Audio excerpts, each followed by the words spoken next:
Q&A. He's not part of your 15 minutes. Okay, it's going. How do you time 15 minutes? I'm just going to look at the clock. Yeah, make sure you've got some way of doing it. Remember what we said last time, Ben? I'm just going to sit back, and when I say go, Harry, it's your time. Just... Are you ready? Yep. Okay, your time starts now. Good morning. This is my presentation on my career path. I'll start off with my aspiration, which is a long-term goal, and that's to have a job at Radio 1, or at least a large radio company. So possible ones, BBC Radio, XFM, Absolute.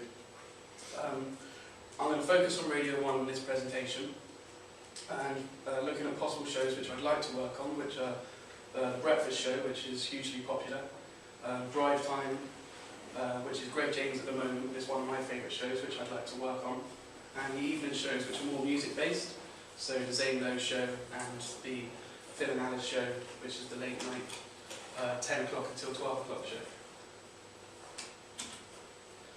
So I'm going to start the presentation by looking into what is Radio 1. Obviously you should all know it started in 1967 as a response to pirate radio, where pop music was becoming extremely popular. Lots more people listened to pirate radio, and they stopped listening to BBC. They were losing a lot of listeners. So they went for a massive change in the 60s, and Radio 1 was born. What it set out to do back then is largely similar to what it does now, and their motto is to entertain and engage young audiences, which they consider 15 to 29 years old, with a wide range mix of music and speech. It currently has more than 11 million listeners a day, and I want to work there because of the size of the audience that will benefit from my contribution to that station, because it is maybe the largest radio station in Britain at times.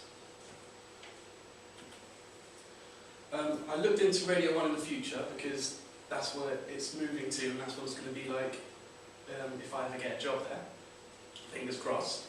Nick Grimshaw is a large part of what's happening to Radio 1. He was brought into The Breakfast Show to replace Chris Moores to target a lot younger audience, probably from the age of 10 years and up. Ben Cooper calls this the smartphone generation, basically people who are on their phones all the time, doing things but not listening to radio. So he said the key for Radio 1 in making the BBC relevant for young people is to crack this smartphone generation. There are so many things young people can do with their time now, and a lot of that is to do with their mobile phone. So what he's looking to do is, instead of drawing people away from their phones and making them listen to radio, he's trying to use it as an advantage and bring in ways that BBC Radio 1 can engage those people on their phones whilst providing the content that Radio 1 does. This kind of process, or the scheme, is called Listen, Watch, Share, and it's played a lot of times on Radio 1, the little jingle. So ways that they're trying to engage this smartphone generation, they're starting their own channel on BBC iPlayer in the near future. So all the content that Radio 1 provides, a lot of the videos that they've got on their website, it's all going to be available on a separate channel on iPlayer, which will hopefully help engage more listeners because of the iPlayer app and it makes it a lot more accessible on phones and laptops. They've also got their own YouTube channel. They've already set that up, and pretty much all the videos that their presenters make and provide, which a lot of it is outside of radio. It's not just filming them on a webcam in the studio. They go outside and do a lot of other videos, a lot of entertainment. They have recently, in the last couple of months, started doing Spotify playlists. So they're expanding, they're using new ways of listening to audio. They're benefiting from it and using Spotify. A lot of presenters have a playlist for their own show, and some of them have their own unique playlist. They can put just stuff, anything that they like.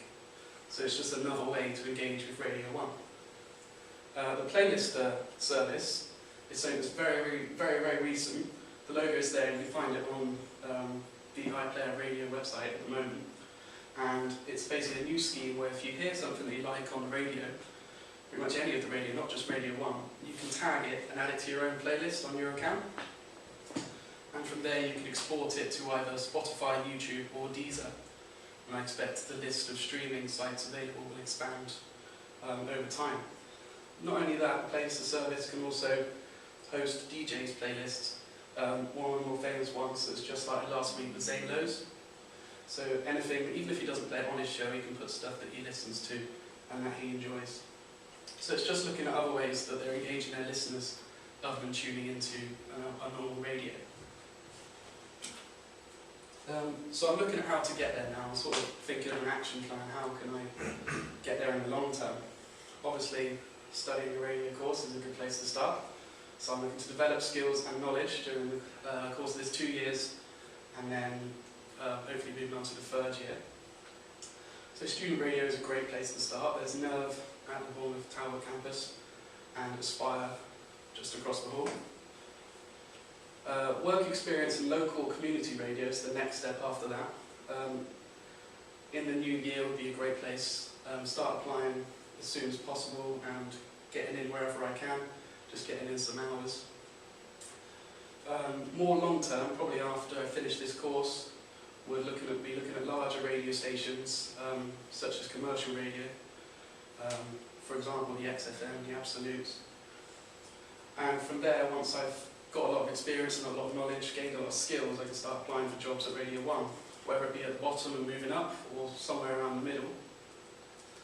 There are a lot of schemes which you can apply for, and a lot of work experience which anyone can apply for, any of us can apply for now. I think the position's opening at the end of November, if anyone is interested. And from there, work up to the BBC, to those programmes I mentioned earlier, the breakfast show, the drive show, and the evening shows. That's kind of the top level which I would like to aim for. So starting off is where I am now. I've already got a year experience in radio.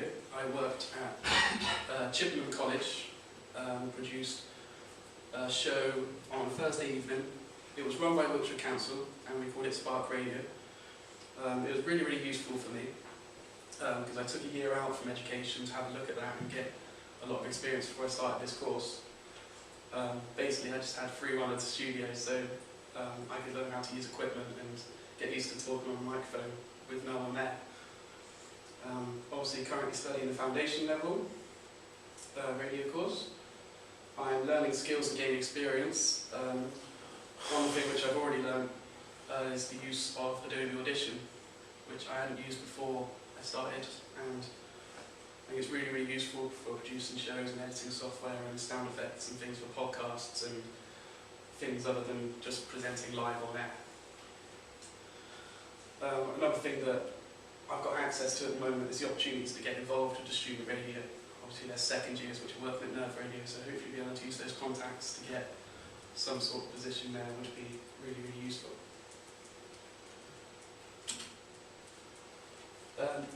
So student radio is a starting point for many successful DJs and producers.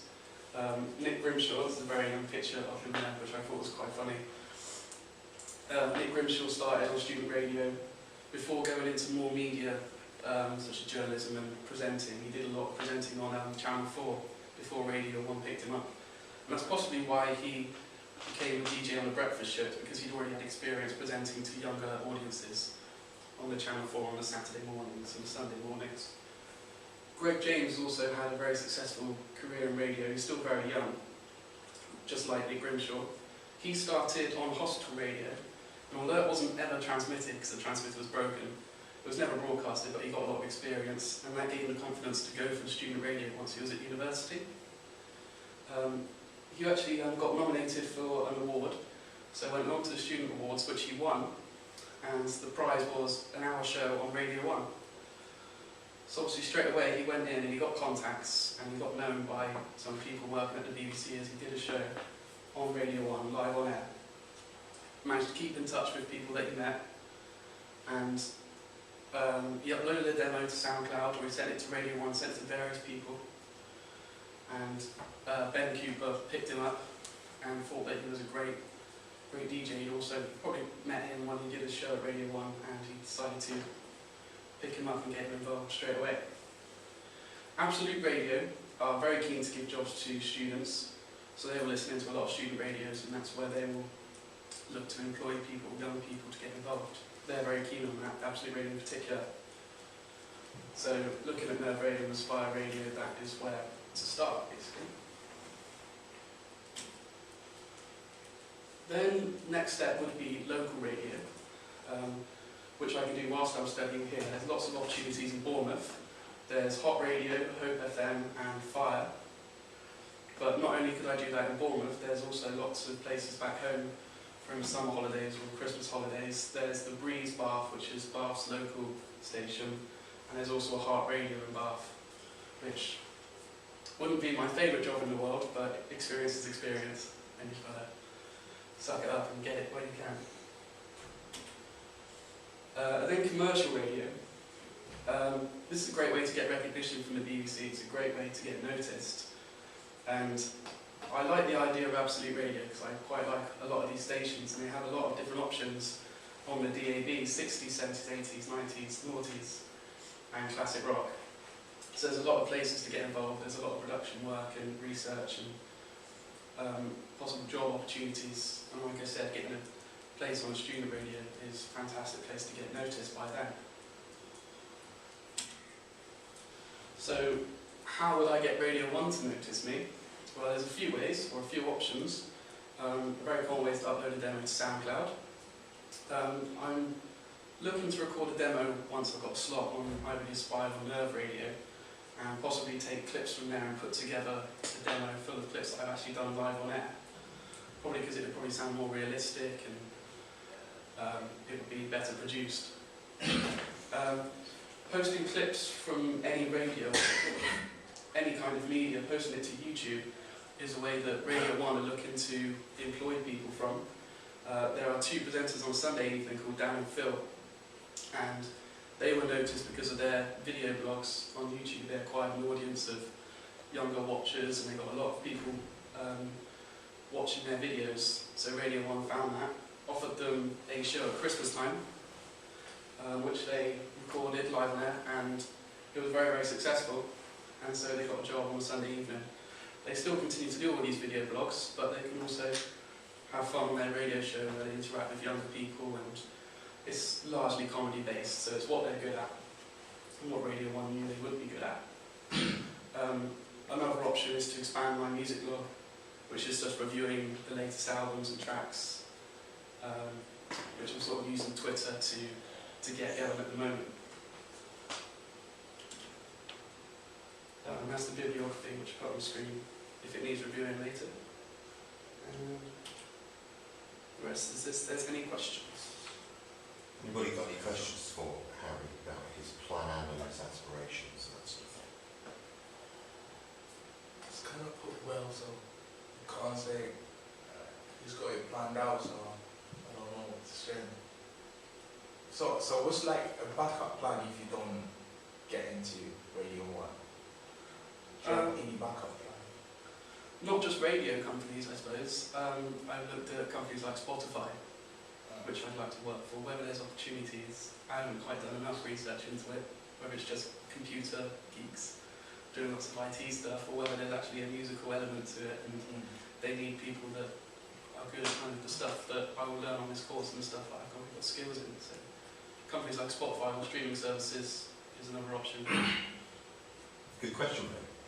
Jack, do you want to ask anything? Everybody done? Yeah. Well done, round of applause to Harry. Okay, so We'll press stop then, Jack. See you all soon.